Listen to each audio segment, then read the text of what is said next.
പവിത്രത്തിൻ്റെ ഒരു അപ്കമിങ് എപ്പിസോഡിലേക്ക് എല്ലാവർക്കും സ്വാഗതം. അങ്ങനെ സുഡർമോളുടെ ആനുവൽ ഡേ പ്രോഗ്രാം നടന്നുകൊണ്ടിരിക്കുകയാണ്. പാരൻസും കുട്ടികളോടൊപ്പം ഡാൻസ് കളിക്കണം എന്നുള്ളത് കൊണ്ട് തന്നെ സുഡർമോളോടൊപ്പം കളിക്കാൻ വിജയമ്മ നന്നായി പ്രാക്ടീസ് ചെയ്തതായിരുന്നു. പക്ഷേ തലവേദന കാരണം അവർക്ക് വരാൻ കഴിയുന്നില്ല.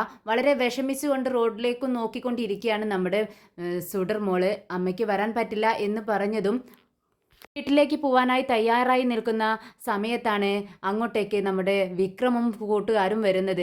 വിക്രമിനോട് തൻ്റെ വിഷമങ്ങളെല്ലാം സുഡർ തുറന്നു പറയുകയാണ്. വിജയമ്മയ്ക്ക് തലവേദന ആയതുകൊണ്ട് വരാൻ പറ്റത്തില്ല, അതുകൊണ്ട് പ്രോഗ്രാം നടക്കില്ല, ഞാൻ വീട്ടിലേക്ക് പോവുകയാണെന്ന് വിക്രമിനോട് പറയുന്നുണ്ട്. അത് വിക്രമിന് വളരെ വിഷമം തോന്നുന്ന ഒരു കാര്യമായിരുന്നു. വിക്രം വളരെ സന്തോഷത്തോടെ മോളുടെ ഡാൻസ് കാണാൻ വേണ്ടി ഓടി വന്നതായിരുന്നു. ഡാൻസ് നടക്കില്ലെന്ന് പറഞ്ഞപ്പോൾ വിക്രമിനും വിഷമമായി. അങ്ങനെ മിസ്സിനോട് സംസാരിക്കുകയാണ് വിക്രം. മാഡത്തോട് വിക്രം കെഞ്ചുന്നുണ്ട്. മോള് നന്നായി പ്രാക്ടീസ് ചെയ്തിട്ടുണ്ട്. മോളുടെ വിജയമ്മയ്ക്ക് വരാൻ പറ്റാത്തത് കൊണ്ട് മാത്രമാണ് വരാത്തത്. എനിക്ക് മോളോടൊപ്പം ഡാൻസ് കളിക്കാൻ പറ്റുമെന്ന് ചോദിക്കുകയാണ്. എന്നാൽ സ്കൂളിന് അങ്ങനെ ഒരു നിയമമില്ലെന്ന് അവർ പറയുന്നുണ്ട്. എങ്കിലും വിജയമ്മയോട് വിളിച്ച് ചോദിച്ചത് കൊണ്ട് തന്നെ അവർ സമ്മതിക്കുകയാണ്. അങ്ങനെ രണ്ടുപേരും നന്നായി പ്രാക്ടീസ് ചെയ്യുന്നുണ്ട്. ഒരു 1 അവറിനുള്ളിൽ നമ്മുടെ വിക്രമും നമ്മുടെ സുഡർ മോളും നന്നായി ഡാൻസ് പ്രാക്ടീസ് ചെയ്യാണ്. സുഡർ മോള് വിക്രമിനെ പക്ക നല്ലൊരു കളിക്കാരനാക്കി അങ്ങ് മാറ്റുകയാണ്. നന്നായി പ്രാക്ടീസ് ചെയ്യിപ്പിക്കുകയാണ്. ഡാൻസ് പ്രോഗ്രാം നടക്കുന്നുണ്ട്. എല്ലാ കുട്ടികളും പാരൻസിനോടൊപ്പം നന്നായി ഡാൻസ് കളിക്കുന്നുണ്ട്. ചില കുട്ടികൾക്കൊക്കെ തെറ്റുകൾ പറ്റുന്നുണ്ട്. അങ്ങനെ ഓരോ പാരൻസിനെയും കുട്ടികളെയും വിളിക്കുമ്പോൾ ഓരോരുത്തരായി സ്റ്റേജിൽ കയറുന്നു, ഡാൻസ് കളിക്കുന്നു. അങ്ങനെ നമ്മുടെ സുഡർമോളുടെയും വിക്രമിൻ്റെയും ചാൻസ് എത്തുകയാണ്. അങ്ങനെ അവരെ പേര് വിളിക്കുമ്പോൾ അവർ രണ്ടുപേരും വളരെ സന്തോഷത്തോടെ സ്റ്റേജിൽ കയറി വളരെ ഉഷാറായി നല്ല അടിപൊളിയായി തന്നെ വിക്രമും സുഡറും കളിക്കുകയാണ്. രഞ്ജിതമേ രഞ്ജിതമേ എന്നുള്ള പാട്ട് വെച്ചിട്ടാണ് സുഡർമോളും വിക്രമും കളിക്കുന്നത്. പക്ക ഒരു അച്ഛനും മോളുമാണെന്ന് അവർക്ക് പരസ്പരം അറിയില്ലെങ്കിലും അവർ അതുപോലെ തന്നെയാട്ടോ അവരുടെ കോംബോ. ഡാൻസ് കഴിഞ്ഞതും എല്ലാവരും നന്നായി കൈയടിച്ച് പ്രോത്സാഹിപ്പിക്കുകയാണ്. മോൾക്കും വിക്രമിനും സന്തോഷമാവുന്നുണ്ട്. എന്നാൽ വിക്രമിൻ്റെ കൂട്ടുകാർക്കാണെങ്കിൽ ഒരുപാട് കാലങ്ങൾക്ക് ശേഷം വിക്രം ഇത്ര സന്തോഷത്തോടെ മോളോടൊപ്പം ഡാൻസ് കളിക്കുന്നത് കണ്ടിട്ട് അവർക്കും ഒരുപാട് സന്തോഷമാവുന്നുണ്ട്. അങ്ങനെ ഡാൻസ് പ്രോഗ്രാം എല്ലാം കഴിഞ്ഞതും പ്രൈസ് അനൗൺസ്മെൻറ്റ് നടന്നുകൊണ്ടിരിക്കുകയാണ്. അങ്ങനെ ഫസ്റ്റ് കിട്ടുന്നത് നമ്മുടെ വിക്രമിനും സുഡർമോൾക്കുമാണ്. അത് അനൗൺസ്മെൻറ്റ് കേട്ടതും നമ്മുടെ വിക്രമും സുഡറും കൈയടിക്കുകയാണ്. എന്നിട്ട് വിക്രം സുഡറിനെ കെട്ടിപ്പിടിച്ച് ഉമ്മ കൊടുക്കുന്നുണ്ട്. പിന്നെ വാരി എടുക്കുകയാണ് സുഡറിനെ. എന്നിട്ട് രണ്ടുപേരും കൂടെ സ്റ്റേജിലേക്ക് കയറുന്നുണ്ട്. പ്രൈസൊക്കെ വാങ്ങിക്കുക കേട്ടോ. നല്ല അഭിമാനത്തോടു കൂടിയാണ് വിക്രം നിൽക്കുന്നത്. മോളോടൊപ്പം ഡാൻസ് കളിച്ച് മോൾക്ക് ഫസ്റ്റ് പ്രൈസ് കിട്ടുക എന്ന് പറയുമ്പോൾ വിക്രമിന് അത് ചിന്തിക്കാൻ പോലും കഴിയാത്തൊരു കാര്യമായിരുന്നു. അത് നടന്നപ്പോൾ വളരെ ആത്മാഭിമാനവും തോന്നുകയാണ് നമ്മുടെ വിക്രമിന്. അങ്ങനെ സ്റ്റേജിൽ നിന്നിറങ്ങി അവർ രണ്ടുപേരും കൂടെ പോവാനായിട്ട് പുറത്തേക്ക് ഇറങ്ങുകയാണ്. മോള് വിക്രമിനോട് ചോദിക്കുന്നുണ്ട്, സിംബയുടെ വീട്ടിൽ ഇതുപോലെ പ്രൈസൊക്കെ ഉണ്ടോ, മെഡലൊക്കെ ഉണ്ടോ എന്ന് ചോദിക്കുകയാണ്, കപ്പ് ഉണ്ടോ എന്ന് ചോദിക്കുക. ഇത് കേട്ടതും വിക്രം പറയുന്നുണ്ട്, ഉണ്ടായിരുന്നു. ആദ്യം കേൾക്കുമ്പോൾ ഒരു വിഷമം തോന്നും. എന്നിട്ട് പറയുന്നുണ്ട്, ഉണ്ടായിരുന്നു, പക്ഷേ അതെല്ലാം ആരോ എടുത്ത് നശിപ്പിച്ചു. അയ്യോ, നശിപ്പിച്ചോ? എന്നാലേ എൻ്റെ വീട്ടിലെ നിറയെ ഇതുപോലത്തെ കപ്പുകളുണ്ട്, സർട്ടിഫിക്കറ്റ്സ് ഉണ്ട്, അറിയാമോ? ആഹാ, അപ്പോൾ നിൻ്റെ അമ്മയ്ക്ക് ഇത്രയ്ക്കൊക്കെ കഴിവുകളുണ്ടോ?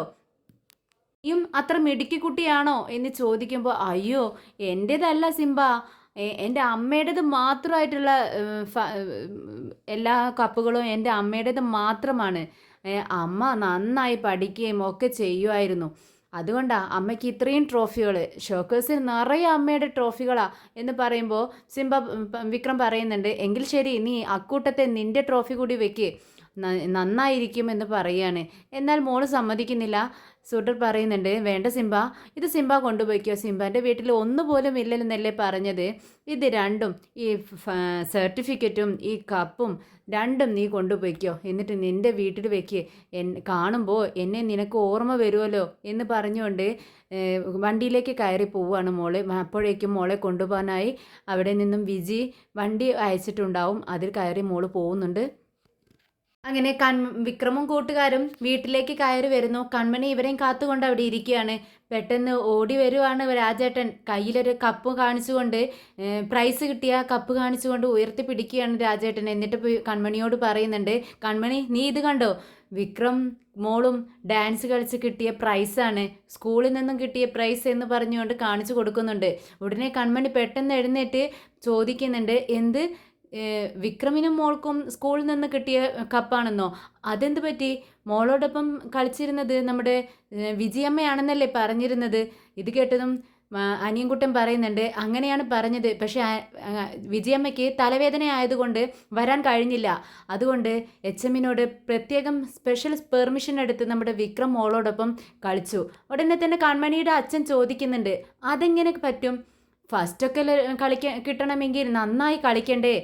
പെട്ടെന്ന് ഒരു മണിക്കൂർ കൊണ്ട് ഇങ്ങനെ കളിച്ചിട്ടൊക്കെ പ്രൈസ് വാങ്ങിക്കാൻ പറ്റുമോ പ്രാക്ടീസ് ചെയ്തിട്ടെന്ന് ചോദിക്കുകയാണ്. അതിന് ദിവസങ്ങളോളം സമയം വേണ്ടേ പ്രാക്ടീസിനെന്ന് ചോദിക്കുമ്പോൾ രാജേട്ടൻ പറയുന്നുണ്ട്, വിക്രമിനെക്കുറിച്ച് നിങ്ങൾ എന്താ കരുതിയത്? അവൻ കോളേജിൽ പഠിക്കുന്ന കാലത്ത് തന്നെ അവൻ നന്നായിട്ട് കളിക്കുമായിരുന്നു.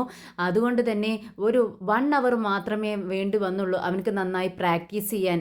അവൻ നന്നായി കളിച്ചു, അതുകൊണ്ട് തന്നെ സമ്മാനം കിട്ടുകയും ചെയ്തു എന്ന് പറയുകയാണ്.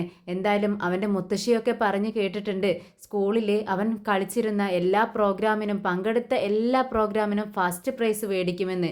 അതെന്തായാലും ഇത് കണ്ടപ്പോൾ ഞങ്ങൾക്ക് മനസ്സിലായെന്ന് പറയുകയാണ്. ഉടനെ കൺമണിക്കും വളരെ സന്തോഷമാവുന്നുണ്ട്. ഇത് കേട്ടിട്ട് നമ്മുടെ വിക്രം പറയുന്നുണ്ട്, എനിക്ക് എന്തെന്നറിയത്തില്ല, ഞാൻ പഠിക്കുന്ന കാലത്ത് ഒരു 100 കപ്പെങ്കിലും പ്രൈസെങ്കിലും എൻ്റെ ഷോക്കേസിലുണ്ടായിരുന്നു. പക്ഷേ എനിക്ക് കിട്ടിയിട്ടുണ്ട്. പക്ഷേ എനിക്ക് ഇപ്പോൾ അതിനേക്കാൾ സന്തോഷം എനിക്ക് ഇപ്പോഴാണ്, ഈ ഒരു മെഡൽ ലഭിച്ചപ്പോഴാണ് എനിക്ക് കിട്ടുന്നത്. അതെന്തുകൊണ്ടാണെന്ന് എനിക്കറിയില്ല എന്ന് പറയോട്ടോ. ഇത് കേട്ടതും കൺമണി പറയുന്നുണ്ട്, അത് സുഡർമോളോടൊപ്പം വിക്രം കളിച്ചപ്പോൾ കിട്ടിയ പ്രൈസല്ലേ, അതുകൊണ്ടാണ് ഇത്രമാത്രം സന്തോഷം തോന്നുന്നത്. ഉടൻ തന്നെ വിക്രം പറയുന്നുണ്ട്, അത് ശരിയാ കൺമണി, നീയാ പറഞ്ഞത്, അതുകൊണ്ടായിരിക്കും എനിക്ക് ഇത്രയ്ക്ക് സന്തോഷം. സുഡർമോളോടൊപ്പം ഞാൻ കളിച്ചതും ആ നിമിഷങ്ങളുണ്ടല്ലോ, അത് വല്ലാത്തൊരു നിമിഷങ്ങളായിരുന്നു. അവളോടൊപ്പം ആ നിമിഷം ഞാൻ കളിച്ചു കൊണ്ടിരുന്ന ആ ഒരു നിമിഷമൊക്കെ എനിക്ക് ഓർമ്മ വരുമ്പോൾ, ഞാൻ ഓർക്കുന്ന സമയത്ത് എനിക്ക് വല്ലാതാവുന്നു കൺമണി. എനിക്ക് ഇത്രമാത്രം സന്തോഷം ഒരിക്കലും തോന്നിയിട്ടില്ല. ഇത് ലഭിച്ചപ്പോൾ എൻ്റെ കയ്യിൽ കിട്ടിയപ്പോഴുള്ള സന്തോഷം പറഞ്ഞറിയിക്കാൻ പറ്റത്തില്ല. അത്രമാത്രം സന്തോഷമായിരുന്നു കൺമണി എന്ന് പറഞ്ഞുകൊണ്ട് തൻ്റെ കയ്യിലുണ്ടായിരുന്ന ആ കപ്പിലേക്ക് മുത്തം വെക്കുകയാണ് വിക്രം. ഈ ഹാളിൽ ഇങ്ങനെ സെറ്റിയിൽ ഇങ്ങനെ കിടക്കുവാണ്. അപ്പോഴാണ് വിജയമ്മ എന്ന് വിളിച്ചുകൊണ്ട് സുഡർ ഓടി വരുന്നത്. ആ മോളെ കണ്ടതും വിജി പെട്ടെന്ന് എഴുന്നേറ്റിരിക്കുകയാണ്. വിജയമ്മ എങ്ങനെയുണ്ട്, തലവേദന കുറഞ്ഞോ എന്ന് ചോദിക്കുകയാണ്. ആ കുറച്ച് നേരം ലൈറ്റെല്ലാം ഓഫ് ചെയ്ത് തലയിലൊരു കെട്ടൊക്കെ കെട്ടി കുറച്ച് നേരം റെസ്റ്റ് ചെയ്തപ്പോൾ കുറഞ്ഞിട്ടുണ്ട്. ആ മോള് സ്കൂളിലെ വിശേഷം പറയാ, എങ്ങനെ ഡാൻസൊക്കെ കളിച്ചോ എന്ന് ചോദിക്കുമ്പോൾ നമ്മുടെ സുഡർ പറയുന്നുണ്ട്, ആ വിജയമ്മേ, ഞാൻ വിക്രമിനോട് സുഡർ സിംബാക്കൊപ്പം നന്നായി കളിച്ചു എന്ന് പറയാട്ടോ. ഞങ്ങൾക്കായിരുന്നു ഫസ്റ്റ് പ്രൈസ് എന്ന് പറയുമ്പോൾ വിജയ് ആകെ ഞെട്ടുന്നുണ്ട്. നിങ്ങൾക്ക് ഫസ്റ്റ് പ്രൈസോ? സത്യം പറ മോളെ എന്ന് പറയുമ്പോൾ, അത് വിജയമ്മ, ഞാൻ പറഞ്ഞത് സത്യമാണ്, ഞങ്ങൾക്കാണ് ഫസ്റ്റ് പ്രൈസ് കിട്ടിയത്. അതിന് നിങ്ങൾ പ്രാക്ടീസ് ഒന്നും ചെയ്തില്ലല്ലോ മോളെ എന്ന് ചോദിക്കുമ്പോൾ, അതിന് പ്രാക്ടീസ് ഞങ്ങൾ സ്കൂളിൽ വെച്ച് ചെയ്തു. സിംബ നന്നായിട്ട് കളിച്ചു, കാണുന്നത് പോലെയല്ല വിജയമ്മ, ഞങ്ങൾ രണ്ടുപേരും നന്നായി കളിച്ച് ഞങ്ങൾക്ക് മെഡലൊക്കെ കിട്ടിയെന്ന്, കപ്പ് കിട്ടിയെന്ന് പറയാട്ടോ. എന്നിട്ട് എവിടെ, നീ ബാഗിൽ വെച്ചിരിക്കുകയാണോ സർട്ടിഫിക്കറ്റും മെഡലൊക്കെ കപ്പൊക്കെ കാണിക്കുകയെന്ന് പറയുമ്പോൾ, അത് ഞാൻ സിംബാക്ക് കൊടുത്തു എന്ന് പറയാണ് മോള്. എന്ത്, നീ സിംബാക്ക് കൊടുത്തു എന്നോ? എന്താ മോളെ നീ പറയുന്നത്? അതെന്തിനാ നീ അങ്ങനെ ചെയ്തത്? അത് സിംബയുടെ വീട്ടിൽ കപ്പൊന്നും ഇല്ലെന്ന് ഞാൻ ചോദിച്ചപ്പോൾ പറഞ്ഞു. അപ്പോൾ എനിക്ക് സങ്കടം വന്നു. ഞാൻ പറഞ്ഞു, സിംബ വീട്ടിൽ കൊണ്ടുപോയി വെച്ചോ, എൻ്റെ വീട്ടിൽ എൻ്റെ അമ്മയുടെ കപ്പ് ഇഷ്ടം പോലെ ഉണ്ടെന്ന് പറഞ്ഞു. ഇവിടെയല്ലേ വിജയമ്മ വേദയുടെ കപ്പെല്ലാം ഇഷ്ടം പോലെ ഇരിക്കുന്നത്, പിന്നെ എന്തിനാ അതെന്ന് ചോദിക്കട്ടോ. മോള് കൂളായിട്ട് ചോദിക്കുന്നത് കേട്ട് ആകെ കുഴഞ്ഞ മട്ടിലാണ് നമ്മുടെ വിജി പറയുന്നുണ്ട്, എൻ്റെ പൊന്നു മോളെ, നീ അതെന്താ കൊണ്ടുവരാണ്ടിരുന്നേ? നിൻ്റെ അമ്മ പ്രൈസ് കിട്ടിയെന്ന് പറയുമ്പോൾ അത് ചോദിക്കത്തില്ലേ, എവിടെ കപ്പ്, എവിടെ സർട്ടിഫിക്കറ്റ്സ് എവിടെ എന്നൊക്കെ ചോദിക്കില്ലേ? അപ്പോൾ നമുക്ക് കാണിച്ചു കൊടുക്കണ്ടേ? നിൻ്റെ അമ്മയുടെ സ്വഭാവം നിനക്ക് അറിയാവുന്നതല്ലേ? നിന്റെ അമ്മ പാതി പോലീസും പാതി വക്കീലുമാണ്. നിനക്കറിയാവുന്ന കാര്യമാണല്ലോ. അതുകൊണ്ട് തന്നെ കുടഞ്ഞ് കുടഞ്ഞ് നമ്മളെ ക്വസ്റ്റ്യൻ ചെയ്യും. ഇനി ഞാൻ എന്ത് ചെയ്യും ദൈവമേ എന്ന് പറഞ്ഞുകൊണ്ട് തലക്ക് കൈ കൊടുത്തുകൊണ്ടിരിക്കുകയാണ് വിജി. അയ്യോ ഇനി എന്ത് ചെയ്യും വിജയമ്മ എന്ന് ചോദിക്കുന്നുണ്ട് മോള്. എനിക്കറിയില്ല എന്ന് പറയുമ്പോഴേക്കും മോള് പറയുന്നുണ്ട്, വിജയമ്മ എന്തായാലും എല്ലാ പ്രോഗ്രാമിൻ്റെ ഫോട്ടോസൊക്കെ അമ്മയുടെ ഫോണിലേക്ക് അയക്കാമെന്ന് പറഞ്ഞിട്ടുണ്ട് എന്ന് പറയുമ്പോൾ വിജി പിന്നീട് വീണ്ടും ഞെട്ടുന്നുണ്ട്. എന്ത് ഫോണിലേക്ക് അയക്കാമെന്നോ? ആ ഫോണിലേക്ക് അയക്കാമെന്ന് മാഡം പറഞ്ഞിട്ടുണ്ട്. ഫോട്ടോസ്, എല്ലാ ഫോട്ടോസും ഞാനും സിംബായും കളിക്കുന്ന ഫോട്ടോസൊക്കെ അയക്കാമെന്ന് പറഞ്ഞിട്ടുണ്ട് എന്ന് സന്തോഷത്തോടെയാണ് മോള് പറയുന്നത്. പക്ഷെ അത് കേട്ട് പേടിക്കുന്നത് വിജിയാണ്. മോളെ നീ എന്താണ് ഈ പറയുന്നത്? നീയും സിംബായും കൂടി കളിക്കുന്ന ഫോട്ടോ നിൻ്റെ അമ്മയുടെ മൊബൈലിലേക്കാണ് വരുന്നത്. നമ്മുടെ അവിടെ കൊടുത്തിരിക്കുന്നത് വേദയുടെ ഫോൺ നമ്പറാണ്, മൊബൈൽ നമ്പറാണ്. അതിലേക്കാണ് അവർ ഫോട്ടോസ് എല്ലാം സെൻഡ് ചെയ്യുക. അപ്പോൾ അതവർ കാണില്ലേ? എന്താ ഇനി ചെയ്യുക എന്ന് ചോദിക്കുകയാണ്. അയ്യോ മോള് ടൈം നോക്ക്, വേദ വരാനായല്ലോ. വേദ വന്നു കഴിഞ്ഞാൽ നമ്മളെ പീസാക്കി ഇപ്പോൾ കഴിക്കുമെന്ന് പറയാട്ടോ. എന്നാൽ ഇത് കേട്ടുകൊണ്ടാണ് വേദ അകത്തേക്ക് കയറി വരുന്നത്. ഞാൻ എന്തിനാ നിങ്ങളെ പീസാക്കുന്നേ എന്ന് ചോദിക്കുന്നുണ്ട് വേദ. വേദയുടെ സൗണ്ട് കേട്ടതും പെട്ടെന്ന് വിജി എഴുന്നേൽക്കുന്നുണ്ട്. വിജിയുടെ തലയിൽ ആ കെട്ട് കണ്ടിട്ട് വേദ ചോദിക്കുന്നുണ്ട്, എന്ത് പറ്റി വിജി ചേച്ചി, വീണ്ടും മൈഗ്രൈൻ തലവേദന വന്നോ? അത് കേട്ടിട്ട് വിജി ആകെ ടെൻഷനായിട്ട് ഇരിക്കുകയാണ്. വേദയോട് ഇനിയിപ്പോൾ സത്യങ്ങളൊക്കെ മോള് തുറന്നു പറയുമല്ലോ. വേദയോട് എന്ത് പറയും? വേദ മെഡലൊക്കെ ചോദിക്കുമ്പോൾ എന്ത് ആൻസർ ചെയ്യുമെന്ന് പേടിച്ചുകൊണ്ടാണ് വിജി ഇങ്ങനെ പറയുന്നത്. വിക്കി കൊണ്ട് സംസാരിക്കുന്നത്. കുറേ ചോദ്യങ്ങൾക്ക് യെസ് എന്ന് പറയുന്നുണ്ട്, നോ എന്ന് പറയുന്നുണ്ട്. എല്ലാം കൂട്ടിക്കലർത്തിക്കൊണ്ടാണ് ചോദ്യങ്ങൾക്കെല്ലാം മറുപടി പറയുന്നത്. തലവേദനയാണോ എന്ന് ചോദിക്കുമ്പോൾ ആ എന്നും പറയുന്നുണ്ട്, ഇല്ലെന്നും തലയാട്ടിക്കൊണ്ട് പറയുന്നുണ്ട്. അപ്പോൾ വേദ ചോദിക്കുന്നുണ്ട്, എന്ത് പറ്റി വിജിച്ചേച്ചി? ഉണ്ടെന്നോ ഇല്ലെന്നോ ഏതെങ്കിലും ഒന്ന് പറ, രണ്ടും കൂടെ പറഞ്ഞ് എനിക്കെങ്ങനെ മനസ്സിലാവാനാ എന്ന് പറയുമ്പോൾ കുഴപ്പമൊന്നുമില്ല എന്ന് പറയാം കേട്ടോ. അപ്പോൾ വീണ്ടും ചോദിക്കുന്നുണ്ട്, നിനക്ക് ഞാൻ കാപ്പി ഇടട്ടെ എന്ന് ചോദിക്കുമ്പോൾ വേണ്ട വിജി ചേച്ചി, തലവേദന കാരണം റെസ്റ്റ് എടുത്തോ, ഞാൻ ജോലിക്കാരി ചേച്ചി അവിടെ ഉണ്ടല്ലോ അവരോട് പറഞ്ഞോളാം, റെസ്റ്റ് എടുക്കുക കേട്ടോ എന്ന് പറയുകയാണ്. എന്തായാലും സ്കൂളിലെ പ്രോഗ്രാമിന് എന്ത് ചെയ്തു? ചേച്ചിക്ക് സുഖമില്ലാത്തതുകൊണ്ട് പോയോ? മോൾ ഒറ്റയ്ക്കാണോ ഡാൻസ് കളിച്ചതെന്ന് ചോദിക്കുമ്പോൾ വിജി പറയുന്നുണ്ട്, എനിക്ക് പോകാൻ പറ്റിയില്ല വേദേ, മോൾ ഒറ്റയ്ക്കാണ് ഡാൻസ് കളിച്ചതെന്ന് പറയുക. ഇതൊക്കെ പറയുമ്പോഴും നമ്മുടെ സുഡർ തല താഴ്ത്തിക്കൊണ്ട് മിണ്ടാതെ നിൽക്കുകയാണ്. അപ്പോൾ വേദ ചോദിക്കുന്നുണ്ട്, മോൾക്ക് വിഷമായോ? ആകെ ദേഷ്യം വന്നിട്ടാണോ ഇങ്ങനെ നിൽക്കുന്നതെന്ന് ചോദിക്കുമ്പോൾ പെട്ടെന്ന് തല പൊക്കിക്കൊണ്ട് സുഡർ പറയുന്നുണ്ട്, ഇല്ലല്ല ഞാൻ വളരെ ഹാപ്പിയാണെന്ന് പറയുക. അത് കേട്ടതും വേദയ്ക്ക് ആകെ അത്ഭുതമായി. ഇങ്ങനെയൊക്കെ ഉണ്ടാകുന്ന സന്ദർഭങ്ങളിൽ വേദയോട് തട്ടിക്കയറി ചൂടായി സംസാരിക്കുന്ന സുഡറാണ്, ദേഷ്യത്തോടെ സംസാരിക്കുന്ന സുഡർ. ഇവളെ ഇത്രയും ഇതൊക്കെ സംഭവിച്ചിട്ടും ഇത്ര ഹാപ്പി ആയിട്ട് എന്താ സംസാരിക്കുന്നേ എന്നാണ് വേദ ചിന്തിക്കുന്നത്. എന്നിട്ട് വീണ്ടും ചോദിക്കുന്നുണ്ട്, അപ്പോൾ ഫോട്ടോസും ഒക്കെ എടുത്തോ എന്ന് ചോദിക്കുമ്പോൾ ഫോട്ടോസൊക്കെ എടുത്തു. പെട്ടെന്ന് സുഡർ പറയുകയാണ്. ഇല്ലെന്ന് പറയാനായി വിജി ഇങ്ങനെ ഒരുങ്ങുമ്പോഴേക്കാണ് സുഡർ മറുപടി പറയുന്നത്. കൈ പൊക്കിക്കൊണ്ടാണ് പറയുന്നത്, ഫോട്ടോ എടുത്തിട്ടുണ്ട്. അപ്പോൾ മാഡം എൻ്റെ ഫോണിലേക്ക് അയക്കും. പിന്നെ നിനക്ക് പ്രൈസ് എന്തെങ്കിലും കിട്ടിയോ എന്ന് ചോദിക്കുകയാണ് വേദ. ഫസ്റ്റ് പ്രൈസ് എന്ന് പറയുകയാണ്. വിജി മറുപടി പറയുമ്പോഴേക്കും മറുപടി എല്ലാം പറയുന്നത് സുഡറാണ്. വേദ നമ്മുടെ വിജി ഇല്ലെന്ന് പറയാൻ ഒരുങ്ങുമായിരുന്നു, പക്ഷേ സുഡർ എല്ലാത്തിനും യെസ് എന്ന് പറഞ്ഞുകൊണ്ടിരിക്കുകയാണ്. അത് കേട്ടതും വേദ ചോദിക്കുന്നുണ്ട്, എന്നിട്ട് എവിടെ ഷീൽഡാണോ കപ്പാണോ എവിടെ സർട്ടിഫിക്കറ്റൊക്കെ എവിടെയെന്ന് ചോദിക്കുകയാണ്. ഉടനെ വിജി പറയുന്നുണ്ട്, ഇല്ല അതൊന്നും ഇല്ല വേദേ, അവർ ജസ്റ്റ് കൈ ക്ലാപ്പ് ചെയ്തിട്ട് വിട്ടു എന്ന് പറയാ. അങ്ങനെയോ? അതെന്ത് പറ്റി? അല്ല ഗവൺമെൻറ് സ്കൂളല്ലേ, അതുകൊണ്ട് ചിലപ്പോൾ അങ്ങനെ സംഭവിച്ച് കാണും. ആരും സ്പോൺസർ ചെയ്തിട്ട് കാണില്ല, ക്യാഷ് ഇല്ലാത്തതുകൊണ്ടായിരിക്കും ഇങ്ങനെ സംഭവിച്ചതെന്ന് വേദ ഇങ്ങനെ ചിന്തിക്കുന്നു. ശരി മോള് ഡ്രസ്സൊക്കെ ചേഞ്ച് ചെയ്യേ, അമ്മ കാപ്പി ഇട്ട് തരാം എന്ന് പറയുകയാണ് വിജി. അങ്ങനെ എല്ലാവരും റൂമിലേക്ക് പോവുകയാണ്. അങ്ങനെ വിക്രമും കൂട്ടുകാരും ഭക്ഷണം കഴിക്കാൻ വേണ്ടി ഇരിക്കുകയാണ്. കൺമണി ഇഡ്ഡലി എടുത്തിട്ട് പറയുന്നുണ്ട്, ഇഡ്ഡലിയാണ് ഉണ്ടാക്കിയിരിക്കുന്നത് വിക്രം, കഴിക്കുമെന്ന് പറയുമ്പോൾ വിക്രം അതൊന്നും ശ്രദ്ധിക്കുന്നില്ല.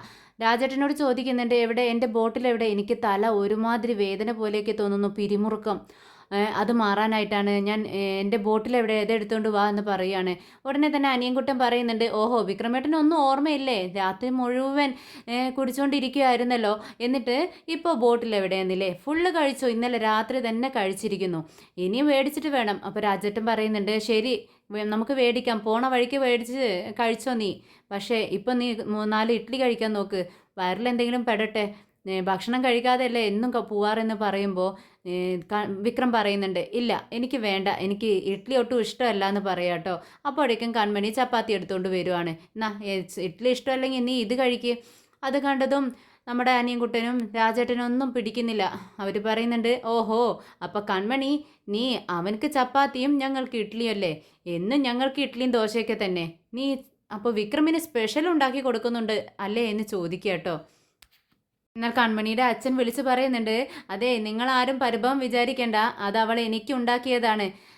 പക്ഷേ ഇന്നൊരു ദിവസത്തേക്ക് അപ്പോൾ എനിക്ക് ഇഡ്ഡലി ആയിരിക്കും, അവൻ ചപ്പാത്തി കഴിക്കട്ടെ എന്ന് പറയുന്നുണ്ട്. അപ്പോഴേക്കും കൺമണിയുടെ കയ്യിൽ അച്ഛൻ വിളിച്ച് ന്യൂസ് പേപ്പർ കൊടുക്കുന്നുണ്ട്. കൺമണി നോക്ക്, ഇതൊന്ന് നോക്ക് എന്ന് പറയുന്നുണ്ട്. അപ്പോൾ കൺമണി ന്യൂസ് പേപ്പർ മേടിച്ച് നോക്കുവാണ്. കൺമണി ന്യൂസ് പേപ്പർ വായിച്ചുകൊണ്ട് പെട്ടെന്ന് വന്നിട്ട് പറയുന്നുണ്ട്, കണ്ടോ രാജേട്ടാ, അന്ന് റെയ്ഡ് നടന്നില്ലേ, ആ കമ്പനി പൂട്ടി കേട്ടോ. വേദ അന്ന് റെയ്ഡ് നടത്തിയ കമ്പനി, കുട്ടികൾക്ക് മയക്കുമരുന്നൊക്കെ ഉണ്ടാക്കുന്ന മിഠായി കമ്പനി ഉണ്ടല്ലോ, ആ കമ്പനിയുടെ കാര്യം ഞാൻ പറയുന്നത്. എന്തായാലും വേദ നല്ലൊരു കാര്യമാണ് ചെയ്തത് എന്ന് പറയുമ്പോൾ രാജേട്ടനും പറയുന്നുണ്ട്, ആ എന്തായാലും ആ കുട്ടി ചെയ്തത്, കളക്ടർ കുട്ടി ചെയ്തത് നല്ലത് തന്നെ. വേദയെ നമുക്ക് പണ്ടേ അറിയാവുന്നതല്ലേ, അവൾ നല്ലതിന് വേണ്ടി മാത്രമേ പ്രവർത്തിക്കത്തുള്ളൂ. എന്തായാലും നല്ലൊരു കാര്യം ചെയ്തു, ഈ നാട്ടിലെ മക്കളെല്ലാം രക്ഷപ്പെട്ടുവല്ലോ. അല്ലെങ്കിൽ അത് കഴിക്കുമായിരുന്നെങ്കിൽ എല്ലാ മക്കളും നശിച്ചു പോയേനെ.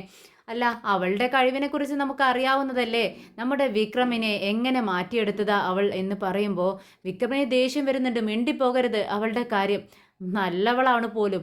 അപ്പോൾ രാജേട്ടൻ പറയുന്നുണ്ട്, എന്താ വിക്രം, അവൾ നല്ലവളല്ലേ, നീ അവളോട് നിനക്ക് ദേഷ്യമുണ്ടാവാം, പക്ഷേ ഇങ്ങനെ വെറുക്കേണ്ട ആവശ്യമൊന്നുമില്ല കേട്ടോ. നിന്റെ കുഞ്ഞിനെ അവൾ അങ്ങനെ ചെയ്തു എന്ന് വെച്ച് അവൾ നല്ലവളല്ലാതിരിക്കുമോ, അവൾ നല്ലവൾ തന്നെയാ, നമുക്കറിയാവുന്ന കാര്യമല്ലേ എന്ന് പറയുമ്പോൾ മിണ്ടാതിരിക്കുക രാജേട്ടാ, ഞാൻ പറഞ്ഞില്ലേ അവളുടെ കാര്യം ഇവിടെ സംസാരിച്ച് പോകരുത് എന്ന് പറയുമ്പോൾ എല്ലാവരും കുറച്ച് നിമിഷത്തേക്ക് മിണ്ടാതിരിക്കുന്നുണ്ട്.